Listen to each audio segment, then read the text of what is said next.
following is a production of DallasCowboys.com and the Dallas Cowboys Football Club. How about them Cowboys?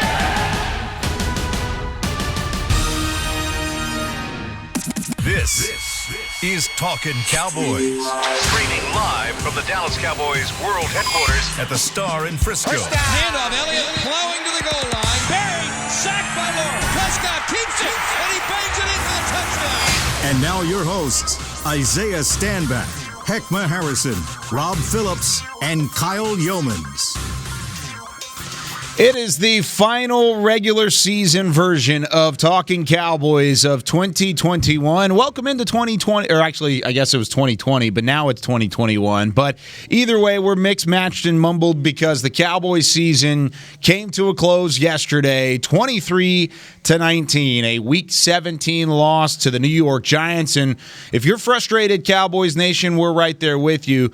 And we're going to break things down about what happened to the Giants and how the Cowboys ended the 2020 campaign with a 6-10 record. But first, let me introduce the crew as always for one final time, at least regular season-wise. We'll get into the offseason coming up next Monday, but alongside our resident Super Bowl champion, Isaiah Stanback, Cowboys insider Rob Phillips, and our professional football analyst, Heckma Harrison, with you as always. But, gentlemen, first off, Happy New Year. I haven't seen you guys since 2020. It's kind of crazy to talk about, except for you, Isaiah. I saw you yesterday, so a little less of a Happy New Year. Saw you a couple hours ago, buddy. Yeah, exactly. You saw me yesterday, too, Kyle. No, that's true. I did see Rob yesterday as well. But Heckma, he forgot about you, Rob. Don't worry about it.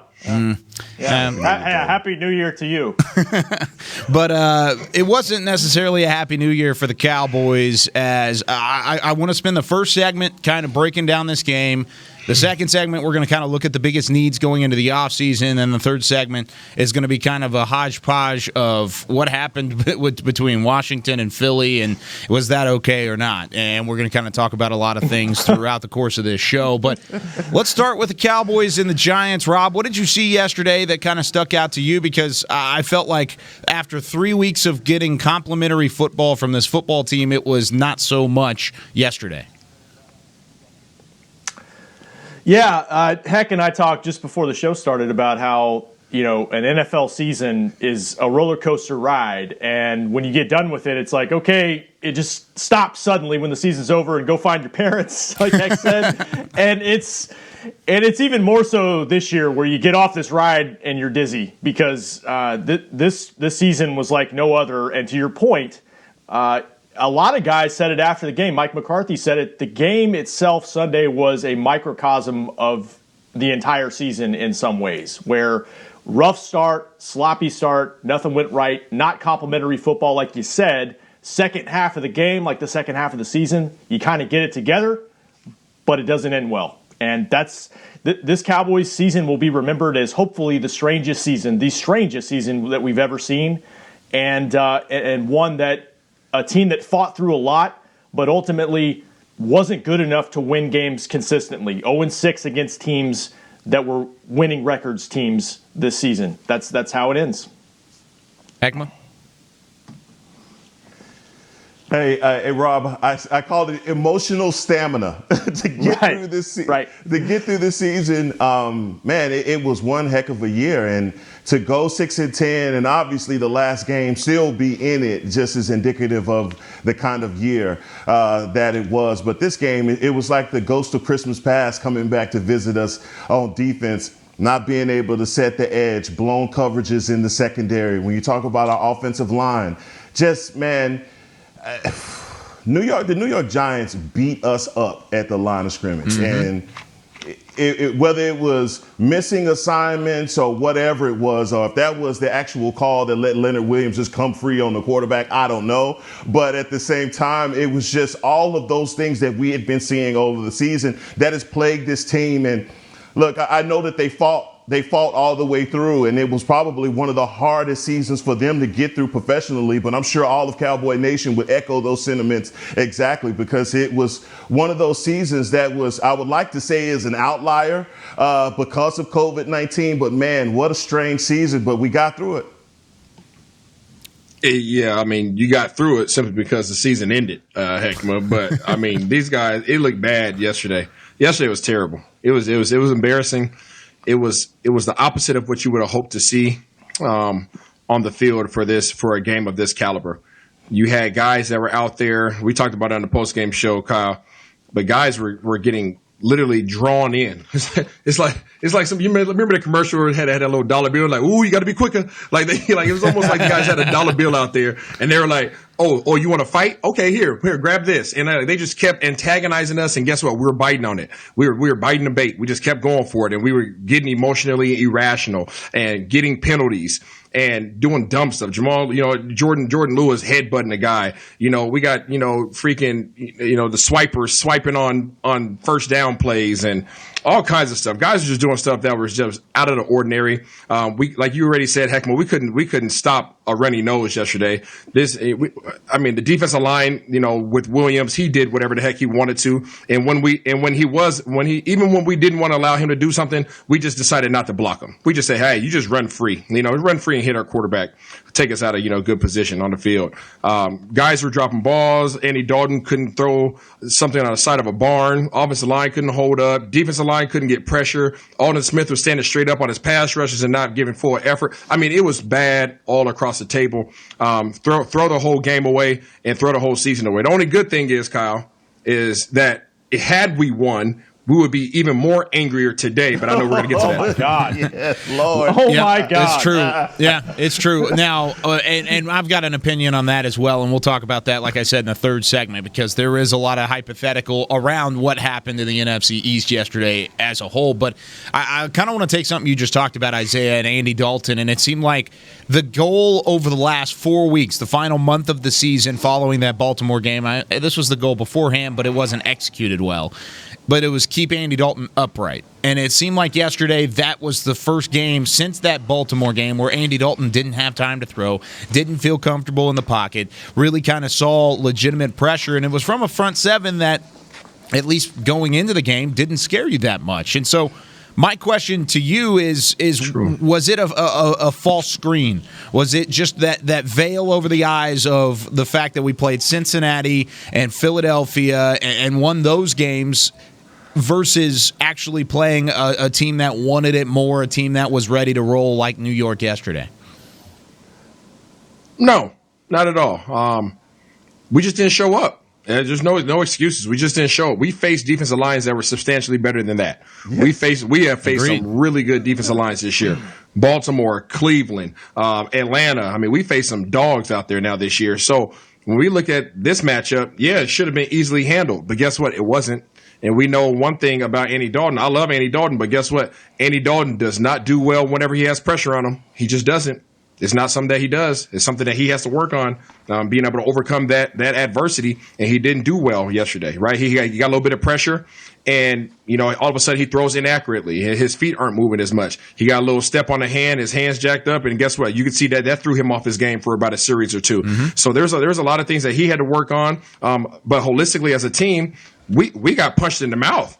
It's like we're facing doggone, Lennox Lewis, and Lennox Lewis came out and just popped us in the mouth. And we were like, oh, wait a minute, Lennox, I didn't know you still had that in you. And it took us 2 quarters to bounce back, and we just didn't finish. And aside from that, I just felt like we came out flat too, Isaiah. Absolutely. The tempo wasn't there, and it wasn't until they changed the tempo on offense that you started to see the offense start to come together. But you're right, man. It was from the beginning. It was from the beginning, and the Giants had added that pressure on us that made Andy Dalton uncomfortable, but he just wasn't able to find those quick reads that we became accustomed to seeing him do over the last couple of weeks. And to me, in just looking at the scheme that the Giants were playing, they were in man a lot of times, which I thought was advantageous for us. And it wasn't until Andy Dalton decided to stop trying to elude the pressure and just go ahead and try and get it up in there and get us a first down that I thought that there was even any motion to our offense. And they pretty much said, hey, if you're going to be the one that beat us, we're going to let you beat us. And it was just points in time. There were times in the game where Andy slid, and I'm sure the concussion and everything else was on his mind. But those were just plays where you say to yourself, if Dak's in there, Dak carries everybody to the end zone. But I understand that's a conversation for another day. It's a long offseason, so I'm not going to even start that. All right? Yeah, the worst play obviously that he had was the interception at the end, where give your offense one more chance. Don't just chuck it up at the end and try to make a play. And that's what he said afterwards. I thought second half they got a little bit of tempo going. They got into a little hurry up, and that maybe shook them out of it a little bit. And the Giants were playing soft a little bit in their coverage, and they were able to get some things going on the outside. But first half, man, he had several balls that were contested that you could have argued could have been intercepted. Just off. Absolutely. I know the weather wasn't good, and I know the protection wasn't great, but there were some throws he missed where he did have protection. Now, he was sacked six times. He was hit 9 times. So I do think, while the Giants, from a personnel standpoint, like Isaiah, I agree with you, they face better fronts in terms of personnel. I do think their scheme is better than what they've seen defensively from the last 3 opponents. I think they challenge you, they give you different looks. And yeah, they just didn't respond early. It was like early in the season where these slow starts kind of make you play from behind. At least they didn't turn it over early. But then on the defensive side of the ball, you want them to come out with emotion and not look flat. But there was too much emotion. Yep. And something about Nick Gates, their Giants guard, I don't know. He's like a pro wrestler cutting promos and after plays or something, but he was really ticking guys off, and they lost their composure early. Yep. And one of those penalties, I think it was Gregory's late hit after over the pile. huddle. Yeah, led to a touchdown. They got away with Jordan Lewis's penalty, but not Gregory's. Yeah, there was emotion yesterday. And even on the offensive side of the football, really quick to wrap that up, I mean, if you take the third quarter out of it, then the rest of the game, it was stagnant. I mean, there was nothing. The third quarter was where Andy Dalton kind of found his rhythm, and then he got the hand stepped on, and then from then on out, it was a struggle to find any kind of rhythm. Defensively, that's where I kind of want to go right now, Rob, and you mentioned that emotion. Isaiah, I know you were all over that yesterday as well. You've been in big games before. The Cowboys, at least with this current group, have not necessarily seen those big games as much, and if they have, they haven't been able to take advantage. Why is emotion so much of a bugaboo for this Cowboys organization? And we saw it again yesterday. I don't know why it's such a bugaboo, but I can tell you yesterday, the lack of emotional intelligence. You guys have heard me refer to that here on the show before. Mm-hmm. Yesterday was a perfect example of it. If you had to look it up in the dictionary of lack of emotional intelligence, that was it. That was a perfect display. And our guys were just unable to handle the task at hand. The Giants were successful at, what was it? But just think about, like, what's the old boy used to play for Detroit Pistons back in the day? Was it Lambrier or something like that? Yeah. Lambrier. Lambrier. And you got like Dennis Rodman. Those guys, they just like kind of antagonists. They just pulling on your jersey and they're just waiting for you, right? They just make you mad the whole time. They know that you're going to snap at some point in time. Yeah. That's what they did to us, but they did it in the first quarter. Like, how do you do it in the first quarter and they get you to respond like that? Like, we were literally responding like little boys on a pickup game on the field. You know what I'm saying? Out there in the playground, and like there was no referees and there was nobody else watching. Like, no, there's rules, there's parameters, what you can and can't do. And when you have emotional intelligence, you go ahead and chalk it up, right? Or you quote unquote, you let somebody punk you for the greater good of the team, and then you say, you know what, I got you. When I come back, you know what I'm saying? When the proper play allows for it, I'm going to bust you in your mouth, or I'm going to embarrass you, I'm going to route you up, or I'm going to get a big catch on you, or something like that. You don't go out there and you chin check somebody when they're not looking. You don't wait until, the old boy made a dirty play, Gregory, but guess what? He was trying to get you to react that way. Mm-hmm. So what did Gregory do? He didn't have emotional intelligence. So guess what? I'm sticking up for my boy, my pride. Boom, get off my boy. Guess what? You can't do that within the rules, buddy. You know that already. So there's things that, guys will get you emotionally riled up, but you have to get them back legally. Yeah, I don't mind the mindset behind Gregory defending his teammate. That's not the issue. It was the way that he jumped over the pile. Yeah. You want your guy to defend a guy. That's fine. Yeah. That's always going to be there, and you want that kind of fire. It was the fact that he jumped over a pile and shoved him off whenever he could have gone over and pulled him off and said some words to him at that point. I know in the moment there's a lot of emotion, like I said, Heckma, and like Isaiah just kind of talked about, but you got to find a better way to control it.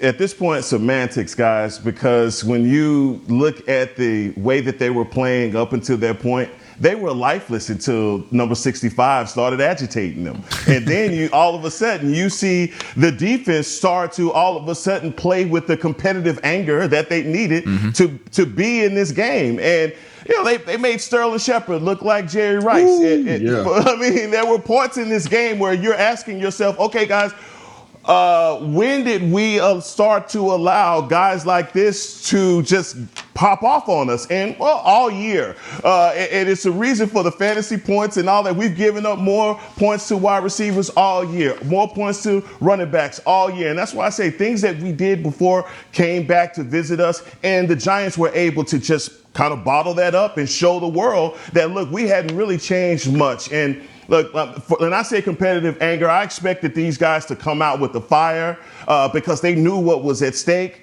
but that didn't happen. And so for the Giants to then just bulldoze us with their offensive line and defensive line, I mean, to me, like I said, you just frame that and that's your game. Yeah, you mentioned the plays in the passing game, Heck, but I mean, the run defense, it never got considerably better this season. I know they're in a 3-game stretch. The takeaways are what really galvanized them defensively. Yes, absolutely. But they and they finished, I think, with 12 in their last 4 games, and that's impressive. That's really good. That leads the NFL over the last 4 games of the regular season. That's impressive. But the run defense in the end proved to be the biggest problem that they had defensively all year long. And I just looked it up. I think they held two opponents under 100 yards. And they gave up 125 yesterday, gave up 48 rushing yards on the opening drive. And the first touchdown by Sterling Shepard, as you mentioned, Heck, was a reverse. And what have we said all year long?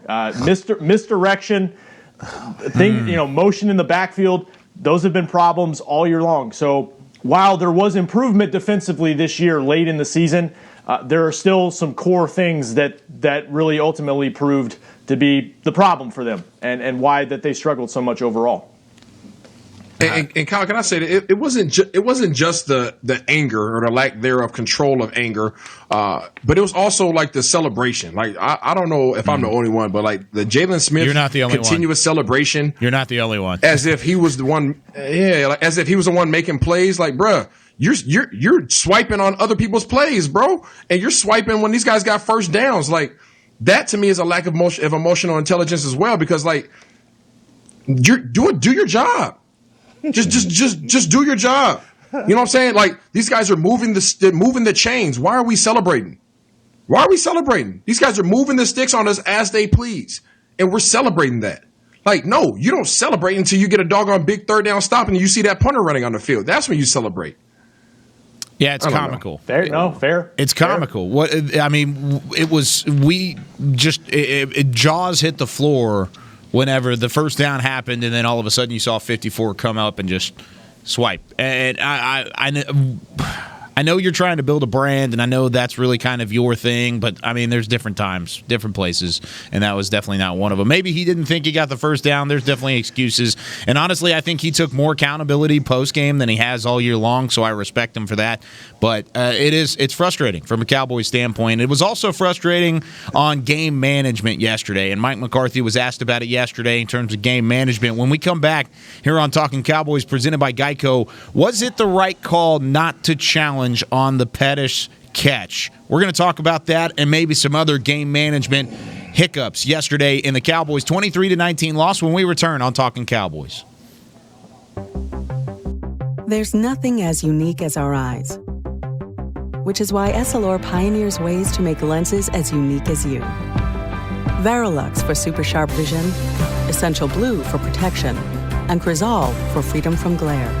3 cutting-edge solutions in a single unique lens. So whatever your needs, insist on Essilor. Visit your local Essilor experts and find the perfect lens for you. See more, do more, Essilor. Since 1865, Stetson hats are American-made with pride right here in Texas. And Stetson is proud to be on the field with America's team. Want to show your Texas and team pride too? You can. By purchasing your own Stetson, you can look just like how the flag guys do on field at every home game.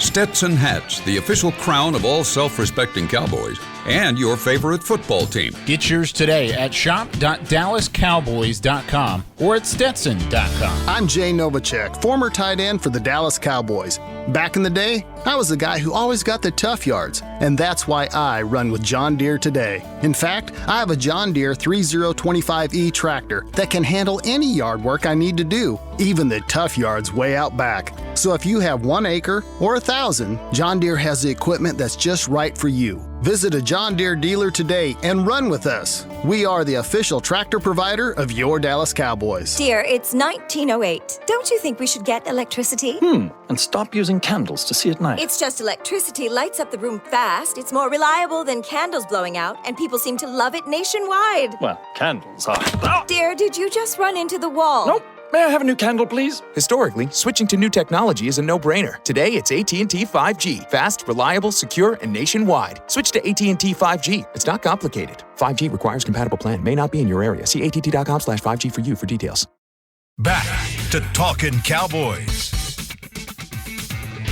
Back here on Talking Cowboys, and whether you're watching from home or you're cheering in the stands with Essilor lenses, you can see every exciting play. Book an appointment at your local Essilor experts and see what Essilor can do for you. See more, do more. Essilor here on Talking Cowboys, presented by Geico, and wanted to thank all of our sponsors throughout the year of kind of helping us have some fun a little bit with the Reeds and Bose and Essilor and DraftKings and, I mean, all of them throughout the year. Geico, it's been so much fun kind of messing around and keeping things light whenever the sponsorship reads come around. So I wanted to thank them, and then we'll thank all the fans coming up here in a little bit because you guys are the ones that make this job fun, and I will continue to say that for the rest of time because I think it's so much fun interacting with fans. We're going to thank you guys at the end of the show, but we're going to thank you right now by talking about what happened yesterday. Kyle Yeomans, Isaiah Stanback, Rob Phillips, Heckma Harrison, and man, it was frustrating from just a performance-based standpoint yesterday. Offense, defense, I'll throw special teams in there. Special teams kind of did their job, but it was frustrating from a baseline performance standpoint. But whenever you look at the game management from the coaching staff yesterday, I thought it was one of the more poorly managed games this season. Heckma, did you think that same case about the way Mike McCarthy kind of handled some of those situations? And we'll get to that challenge call here in a moment, but what did you think overall? You know, I remember last year, we always were on Jason Garrett about situational awareness, and that was one of the pet peeves of the fan base. And it just seemed like it got ugly in this game, especially with the Pettis challenge and the lack thereof of a challenge. And it just, all of those things combined, and when it comes down to a football game and the way that you evaluate it there are so many other things that happen within a football game that make your demise at the end, realistic.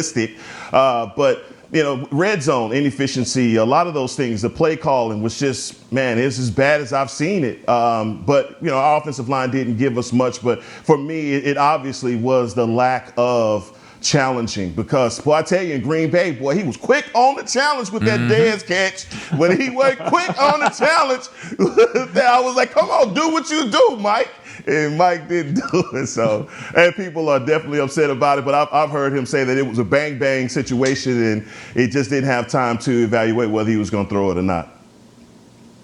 Rob?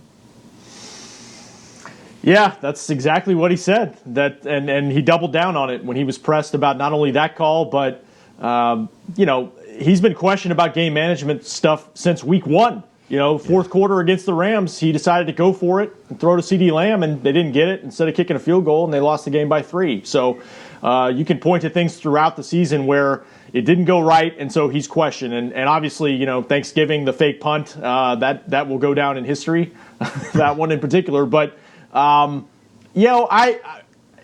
at first I thought Pettis had it, and then when Mike Pereira's on the Fox broadcast saying, had they challenged it, they probably would have gotten it overturned. It definitely was a questionable call. Now, I understand it's a one-score game and you want to preserve your timeouts, but I was surprised he didn't challenge it. And ultimately, look, you're driving at first and goal at the Giants 7 inside of 2 minutes, and instead of kicking a field goal to win the game, you're trying to score a touchdown. So it was a huge play in the game, no question. Yeah, we hit on this yesterday, Kyle. I mean, Rob just did a heck of a job kind of recapping the bad decisions that have transpired over the whole year. He's had an issue. I don't know if it was a year off or he's just trying to instill confidence in his players or what. I'm not sure really what's going on, but that was one of the many bad decisions that he made this year as a game manager, being the guy who gives the okay for plays to go through or flags to come out or not. The point of the matter is he said, oh, well, we had 3 timeouts and it was a very close game. So obviously those timeouts are precious. Well, obviously possessions are precious. You talk about, it was inconclusive, so I couldn't really tell if he cut it or not. Isn't that why we challenge? Don't we challenge when we can't tell? So every from my perspective, every reason that he gave as to why he did not challenge is why he should have challenged. Yeah. I was torn a little bit, obviously, because Pettis is a UW guy, but aside from that, it was a close play. It was a close play. And yes, it's a bang, bang, but guess what? Bang, bang, throw your flag so that you can get an opportunity to get the ball back because that was just too important. Those guys got the first down, and obviously what? The game changed. If they don't get that first down, and guess what? They're trying to kick something, right? So, or punt. They're out of field goal range. They're trying to punt.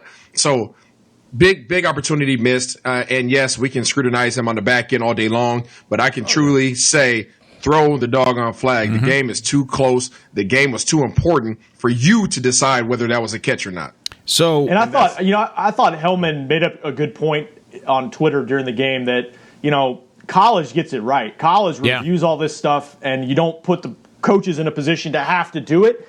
But that's part of the game. That's part of the job description. And when you're on the road, you don't get much help in terms of video replay from the opposing stadium.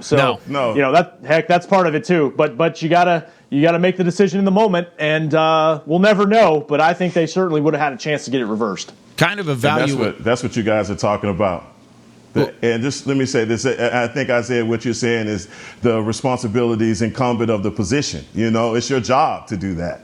When you see something that drive, that catch right there is the difference between them a 60-yard field goal or whatever it was going to be at that time. You placed your ball club in a really bad position by not challenging. And we talk about the analytics of football and all of that, not going for 2 and all the situational things. It just felt like yesterday all of those things failed Mike McCarthy. Well, whenever it came down to what Mike McCarthy said after the game in terms of the timeouts being valuable, in a low-scoring game like that where, your offense is struggling to put points on the board, aren't points a little bit more valuable than the timeouts, especially at that point? Because even if it's a 50-50, they get it, they don't get it. And I think it was more than 50% chance the Cowboys were going to have that call overturned if he would have thrown the challenge flag. I absolutely think it was way more than 50.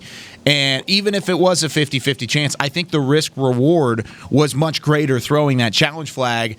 I think if this was week 1, it would be a little bit more of a pass. A little bit. Not a lot, but a little bit, because you don't know what your team can do. You don't know where you're at team-wise. You know your team struggles in the red zone. You know that. And if any possibility that you could keep that game within a field goal is on the board, you got to figure out how to do it.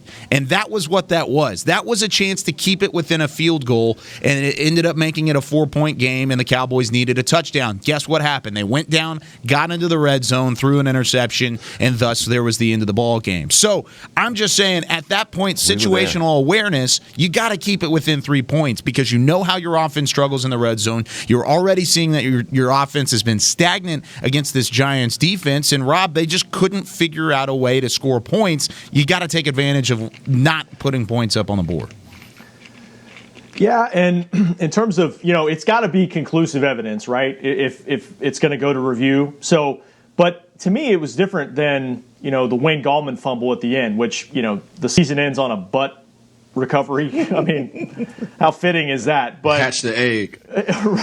Right. But at least on that one, and that obviously went straight to review, but you wouldn't challenge that one because if it's challenged, then the officials would have to determine based on a pile where you can't see anything that, oh yeah, the Cowboys got it. And so that when you're watching that replay, it's like there's, to me anyway, there's serious question of, did he trap the ball with the ground, and so, but again, it does come down to what's a catch in the NFL. Mm-hmm. I mean, since the Dez catch in 2015, I still don't know. I don't know what the officials are going to call play to play, game to game. So there's that at least. See, my issue, fellas, with that call, and I know we're probably gonna be done with this here in a second, but my issue with that call was, if that was just a regular first down, I don't challenge. Regular first down. But a first down that takes them from a punt to a potential field goal, right? Yeah. That's where you challenge. Had it been further back, had it been all the way back on the 30 or something like that, 20 or 30, guess what? I don't have a problem with you, not so much, right? I don't. Go ahead, let them have it, right? We still have a chance to play defense. If this call gets overturned, they punt. That is a change of possession. That's where the weight of this call, or the no call was, the no throw, right? He didn't throw the red flag. That's where the weight of this was at. Because of the fact he did not challenge, he gave them an opportunity to get the first down, right? And not only first down, put points into it. Yeah. But when you had an opportunity to get the ball back. You had an opportunity to get the ball back, and that's why everybody's looking at this so seriously. Yeah, it wasn't. What'd you guys think about the? Let me go ahead and clarify this real quickly. It wasn't a first down on the play. It was 3rd and 16, and he gained about 12. Yeah, sorry. Yeah. Gained about 12, and that 12 yards put him in the field goal range for a 50-yard attempt. So if you don't gain the 12, it's a 62-yard field goal versus a 50-yard field goal, and it was nailed from 50 yards out. Go ahead, Rob, as to what you were saying. Oh, well, speaking of, game management, I just wanted to see what you guys thought about the non-2-point decision midway through the third quarter, where it becomes a 20-15 game, and they elect to kick the extra point instead of going for 2. And Mike said it was too early in the game. And honestly, on that one, at the time, I'm thinking, well, I've watched a lot of football, and usually that's what coaches do. They don't try to chase the points too early. I don't know. What do you guys thought about that one? That didn't bother me so much. Yeah. That didn't really bother me. What bothered me is when we get down to the red zone and we're going empty sets. That bothers me because we're obviously having a problem blocking that game. We're obviously having a problem keeping our quarterback upright. So why are we going to take one of the league's best blocking running backs out of that situation to protect him or potentially run the ball? I know Zeke wasn't running. He was really playing hurt. But, he's a good blocker. So why do we take him out of that situation? And then, oh, by the way, the guy who's been sacking us all day, how about we just don't block him? Yeah. Wide open. No, none of that worked for us, man. And hope just isn't a strategy. And hoping that somebody realizes that, he's coming off the edge. Hey, Terrence Steele, you may want to block that guy. But Terrence, obviously the protection, and I've read up that, the protection was what it was. That was his responsibility. But back to what you were saying, Rob, look, we've been a part of so many of these decisions where we're asking ourselves, well, why are you going for 2 now? We've become accustomed to those kinds of decisions. And when you don't do it, you find yourself kind of bewildered, like, okay, this is a situation where you would point to your analytics and going for 2 now versus worrying about it later. It really, for me, look, it wasn't a game breaker. It wasn't the thing that I said at the end was the reason why we won or lost the game. I just felt as though, look, man, finally you're getting that momentum. Go for it now versus waiting for it later. But still, it was what it was. There were plenty of decisions. There were plenty of plays throughout the game. Throughout the season, that's the reason that the Cowboys are not in the playoffs. I mean, it wasn't just one play here, one play there. There was a compounding struggle all the way through week 1 through 17, and we saw that. That's why week 17 was a microcosm of the entire 2020 season, because it looked the same throughout, and the struggles continued to compound as the season went along. So when we come back here on Talkin Cowboys, as always presented by Geico, we're going to talk about what the Cowboys need to fix. Biggest impact spots on this roster and on this team going into the offseason. We're going to fix the Cowboys when we come back here on Talkin Cowboys. We're back with a tasty treat that's sweeping airwaves and taste buds. It's new Dr. Pepper and Cream Soda. Let's take a listen. Dr. Pepper and Cream Soda's here. A new combo that's music to my ears, okay. Let's play. cream soda and Dr. Pepper time. Pour it in a glass of ice. Music to my ears and mouth. New Dr. Pepper and Cream Soda. A delicious duet. There's nothing as unique as our eyes, which is why Essilor pioneers ways to make lenses as unique as you. Verilux for super sharp vision, Essential Blue for protection, and Crizal for freedom from glare. 3 cutting-edge solutions in a single unique lens. So whatever your needs, insist on Essilor. Visit your local Essilor experts and find the perfect lens for you. See more, do more, Essilor. The Cowboys way, where 16 Hall of Famers and 5 championships shows us what success looks like. Where turkey is always the second best part of Thanksgiving Day. Where we are all defined by one single thing, the star. Where we as fans know it's our job to keep the tradition going. Bank of America is proud to be the official bank of the Dallas Cowboys and to support the quest of living life the Cowboys way. Copyright 2020, Bank of America Corporation. Dear, it's 1908. Don't you think we should get electricity? And stop using candles to see at night. It's just electricity lights up the room fast. It's more reliable than candles blowing out, and people seem to love it nationwide. Well, candles are... Dear, did you just run into the wall? Nope. May I have a new candle, please? Historically, switching to new technology is a no-brainer. Today, it's AT&T 5G. Fast, reliable, secure, and nationwide. Switch to AT&T 5G. It's not complicated. 5G requires compatible plan. May not be in your area. See att.com/5G for you for details. Back to Talkin' Cowboys. It is the final regular season segment of Talkin' Cowboys presented by Geico. And, well, in order to do that, whether you're listening to Talkin' Cowboys or you're setting those fantasy draft lineups on DraftKings and things of the sort, you can experience audio at a whole new level with Bose Quiet Comfort earbuds, the official earbuds of the Dallas Cowboys. Heckma, what do those Bose Quiet Comfort earbuds sound like up there? Kyle, it sounds like a symphony in your brain. Wow, in the brain, not even in the head this time. Wow, that's impressive. In the brain. In your brain. In the brain. Well, we've been talking a lot about the brain here over the last couple of moments and decisions that were made, were not made, and I want to talk about one more here in our final segment, and I don't want to end talking about Philadelphia, so I'm going to say it really quickly. We're going to talk about it real fast, and then we'll fix the Cowboys for everybody. But wow, last night, Washington, Philadelphia, Lincoln Financial Field, they sit Jalen Hurts in a one-score game in the second half and seemingly tank the season away and tank the matchup with Washington.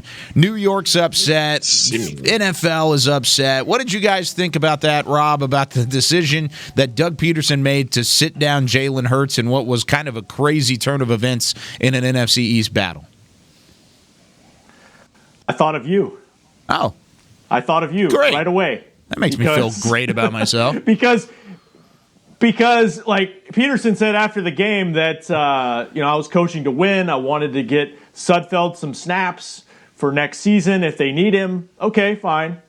But look, he's getting ripped, and it's even if it's just the perception of tanking, right? That's the perception by a lot of people. That's why you thought of Kyle. That's why I thought of Kyle, because that's what Team Tank gets you. It gets you a lot of criticism, and I'm sure a lot of players on the Eagles didn't like it either. I know Jason Kelsey's comments a few weeks back about you play to win. It was basically Herm Edwards channeled through Jason Kelsey, and so it was just wild. I mean, Collinsworth and Al Michaels didn't know what to say. No, I mean they literally didn't know what to say. They sounded beside themselves up in the booth, Heckma. No, Dougie P, what you did, man, that should be against the law, man. And I'm just happy. I'm just happy it wasn't us last night, wanting these guys to get a win. I would have walked to Philly, man. I just didn't. I really did not believe that they did. And when it happened in real time, I was just like, wow, this is criminal. How can, get on Goodell, get on line one, call this guy and tell him, no, bro, you can't do this on national television. And he did it. Cried 2 tears in a bucket. Hey. I would never go compete for the Philadelphia Eagles. Yep. Never, as a player. Had I still been in the league and had an opportunity to go play there, that would be a team that I would not go play for. Simply because that display yesterday, the only time you would ever do that is if you're playing against like your little brother and you want to build his confidence up, right? So you don't want to hurt his feelings. So guess what? You let him win, right? I let you win today, right? But the fact that they sat 9 of their best players, the fact that they were in a competitive game where Jalen Hurts was doing all right, and then guess what? He had already scored, and oh, by the way, you're only down by 3 points. Oh, let me pull him out. Oh, yeah, I just want to get this guy some reps. B to the S. If you want to get him some reps, if you wanted to protect all your players from next year, Jalen Hurts would have never been in the game, player. He would have never played. He would have never stepped on the field. And that's what really shocked me was that I think I said it during the week, like if Carson Wentz isn't going to play, then you need to get every look at Jalen Hurts that you possibly can for next season, because there's a chance Carson Wentz, they maybe move on from him. And if he's your guy, which I think he probably will be, like, let him get some reps and let him continue to build some confidence before the season ends. That was just shocking. So I want to preface this opinion of my own based off of the fact that I don't agree that of what Doug Peterson did. I think it was BS. I think it was something that is spineless, if anything, from a coaching staff. I don't agree with that at all. I will say, though, New York and the Giants fans that are upset, and everybody, even Giants players that are upset, I know that sucks. It really does. It's not fun. However, win more than 6 games. Don't put yourself in that situation to have another team control your destiny. Yeah. That's my thing. I mean, I might not have said that same thing with the Cowboys. I would have been just as upset. I'm right there with you. Sports fandom is a thing. However, win more than 6 games, then you can kind of start whining a little bit more about a team tanking. Kyle, I agree. However, I think people are more angry about the end. Obviously, the Giants are angry that they're not going to the playoffs. They're furious, right? Yeah. Obviously, very, very much. They should be. However, on another level, I feel like they're actually more angry about the integrity of the game. I agree. That's it. I agree. It's about everybody. That's what I'm angry in this game. About. That's what anybody that's a football fan should be angry about. Whether you have a good team or whether you have an amazing team, everybody's a freaking competitor in this league now. Right? Whether you're swiping or whether you're going on about the next play, everybody is a competitor, right? And so this was the least competitive thing that you ever can do, and everybody understands that at the same level. Everybody that steps on this field has respect of the other man, no matter how good or bad you are, simply because guess what? I know that you compete. You're one of 1%. Right? You're 1% of 1% of the world that's doing this. So guess what? I know you're competitive. What they just showed yesterday, I don't want any part of it. Nope. What Collinsworth said at the end of the game, I turned to my wife and I said, he's like in my head right now. It was like a symphony in my head. Heck, when he said, could you imagine, kind of to your point, Heck, could you imagine if the Cowboys were in the Giants situation last night, the conspiracy theories about how the Eagles just didn't want the Cowboys to make the playoffs and all that is a little less with the Giants because that rivalry is not quite the same. But it would have been abundant. Weird. It would have been all over the place if that was the case and the Cowboys were the ones on the losing side of it. Now, we've got 4 minutes left in the show. I'll give you guys 4 minutes. We're going to go a little bit over. Sorry, Chris Beam. You do fantastic work in the back. I want you to fix the Dallas Cowboys. I want you to fix the Dallas Cowboys. What is the biggest impact need for the Cowboys going into this offseason? We're going to start with you, Isaiah, on this one. Where do the Cowboys start this offseason as to getting back into contenders in 2021? I think they have to fix the defensive line. I think our offensive line gets healthy, but I think they have to fix the interior defensive lineman. You have to fix the interior defensive lineman. You need one more linebacker. Yeah. And you need one more solid corner. Honestly, you need to get a shutdown corner. If you can pick up a shutdown corner in free agency, I think you'll be good. And obviously, if we can get some help at safety, but I think you work your way up. You go D-line, linebacker, safety. You can get corner safety. Ekma? Isaiah, I agree with everything that you just said. for me, for the front office and coaches, I want these guys to go through an unrelenting evaluation process with every player on this roster. Mm-hmm. They have got to find their dogs. They've got to find them, right? They've got to find the guys that are going to put it on the line and be dialed in each and every game. Not the guys that's talking about, I don't play hard every snap. Not those guys, right? They need to find the guys. And this whole plug and play mentality that any guy can be a part of your, with our offensive line, you could put anybody in there and do your job. That's disrespectful. That's disrespectful to the guys that were before them, because obviously that don't work either, right? But they have to evaluate these guys from top to bottom. As an organization, we have got to get back to playing winning football. However we do that, right? However we do that, they, show Emmitt Smith running in week 18 in 1993 with that bum shoulder. And you look at all the names that are out there, but we don't have a shadow of that talent right now. So get back to it. Let's find it. I know that it was in the 1900s, but still, we need to get back to our winning ways. Yeah, get Dak Prescott healthy. Yep. Dak gets healthy and get him signed. Get him signed because the salary cap is going to loom over this offseason. The Cowboys don't know what it's going to be. They don't know right now what they have to work with because of all the revenue loss due to the pandemic. So, if he's franchised, it's like $38 million. If you get a long-term deal done, I assume you can probably structure it in a way where that you can lessen that a little bit. And I say that because of what you guys said. Like, they need help in a lot of spots, particularly on defense. And I just wonder how much, financial resources they're going to have to really do that because of the strain with the cap this year. So the draft is going to be absolutely huge. And then what can you do in free agency with a little bit of wiggle room? Because, defensively, I think you point – what Isaiah pointed to, what Heck pointed to, a lot of spots have to be looked at and addressed. Rob, really quickly, what is the date that the Cowboys can start talking again with Dak Prescott? I believe it's once the season ends. So I today? think you can get back to the table now. Because you can't once that July 15th date ends, you can't talk until the season ends. Yeah. So I believe that's the case. Yes. Okay. I just wanted to make sure. I thought that was the case, and I think you're correct on that one as well. But I agree with Heckma. I think you have to go through every single one of these players, defense, offense, doesn't matter, and evaluate where their heart is, where their mindset is going into this offseason to find the type of players that you need to be a contender, because I agree, we're not there yet. And you see that. 6-10, it's 6-10. There's no way to dress it up and make it look like anything better than what it is. But 10 losses in a season, double digits, not there. We would have said the same thing if it were 7-9 and you somehow found a way into the NFC East playoffs, or the NFL playoffs, rather, out of the NFC East, fine. But it's still a lot of lack of talent on this roster. And I just hope the Cowboys go into the offseason with a clear-eyed view of where they are talent-wise, and hope they fix that just overall whenever it comes to player evaluation.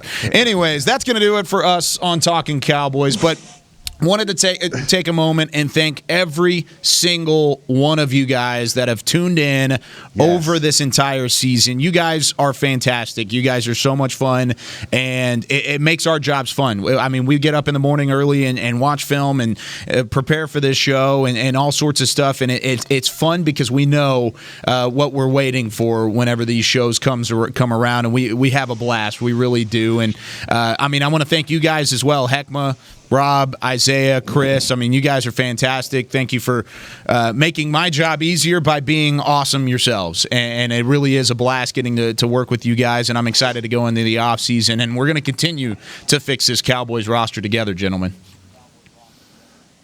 We appreciate you, young Luke Skywalker. Yes. It's been a blast. Let's do it Mondays now going forward. Yes, sir. Yeah. C. Beasy, thank you very much, C. Beasy. And thank you guys for letting me win the projections this year. Whatever. Whatever. Appreciate you guys. That's not officially done, so we'll give our final standings next week. So we'll give our final standings next week whenever the Monday night games stick around. But I think you're out of that one, Isaiah. Sorry about you. But Well, guys, by the way, for those of you listening, we are on Mondays, 11:30. It'll be an hour-long show, 11:30 to 12:30, starting next Monday. But that's it for us this week on Talkin' Cowboys. That's it for us in the 2020 season. 2021 is here. Let's go win a Super Bowl in 2021. How about that, gentlemen? Let's go on a run in the next season and figure things out. There's a long way to go for it. But for Chris Beam, for Rob Phillips, for Heckma Harrison, and Isaiah Stanback, I'm Kyle Yeomans. One final time saying so long here from Talkin' Cowboys, presented by Geico. This has been a production of DallasCowboys.com and the Dallas Cowboys Football Club. How about this, Cowboys? Yeah!